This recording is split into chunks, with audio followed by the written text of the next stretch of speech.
Que se passe-t-il après la mort, l'avenir ou le néant? L'être humain s'est toujours demandé ce qui se passe après la mort du corps physique. Depuis les civilisations les plus anciennes, cette question accompagne la conscience humaine comme un besoin profond de comprendre le sens de l'existence.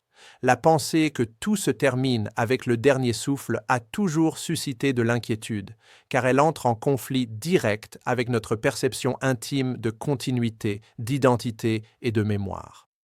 Lorsque nous observons la nature à travers le prisme de la science moderne, nous réalisons que rien ne se perd. La physique classique nous enseigne déjà que la matière ne disparaît pas, elle se transforme simplement. La chimie confirme que les éléments se réorganisent. La biologie montre que la vie s'adapte et évolue, et les études contemporaines de la conscience indiquent que les expériences subjectives ne se réduisent pas seulement à l'activité du cerveau physique. Face à cela, l'idée du néant absolu après la mort devient de plus en plus fragile. Si tout dans l'univers suit des lois de continuité et de transformation, pourquoi la conscience humaine serait-elle la seule exception? Le spiritisme propose que la mort n'est pas une fin, mais une transition.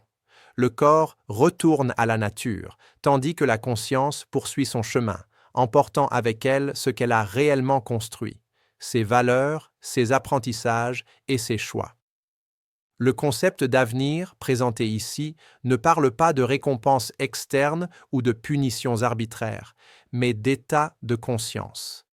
Chaque être s'éveille après la mort exactement au niveau moral et émotionnel qu'il a développé durant sa vie. Il n'y a pas de saut magique, ni de condamnation éternelle.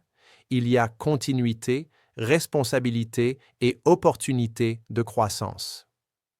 La psychologie profonde moderne renforce cette vision en montrant que la conscience ne se dissout pas avec des changements brusques, mais se réorganise progressivement.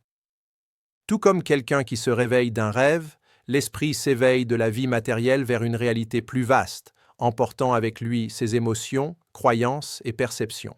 Cette compréhension a un effet puissant. La vie acquiert un sens. Si nous ne marchons pas vers le néant, mais vers un avenir cohérent avec qui nous sommes, chaque choix prend un sens réel. Évoluer cesse d'être une obligation religieuse et devient un besoin naturel de l'être même. Réfléchir à l'avenir n'est pas nier la science, mais l'élargir. C'est reconnaître que l'univers est plus vaste que ce que nos instruments peuvent encore mesurer et que la conscience est peut-être l'une de ses expressions les plus profondes. Si cette réflexion a eu du sens pour vous, partagez ce contenu, laissez votre commentaire et aidez ce message à atteindre plus de personnes qui cherchent également à comprendre le sens de la vie.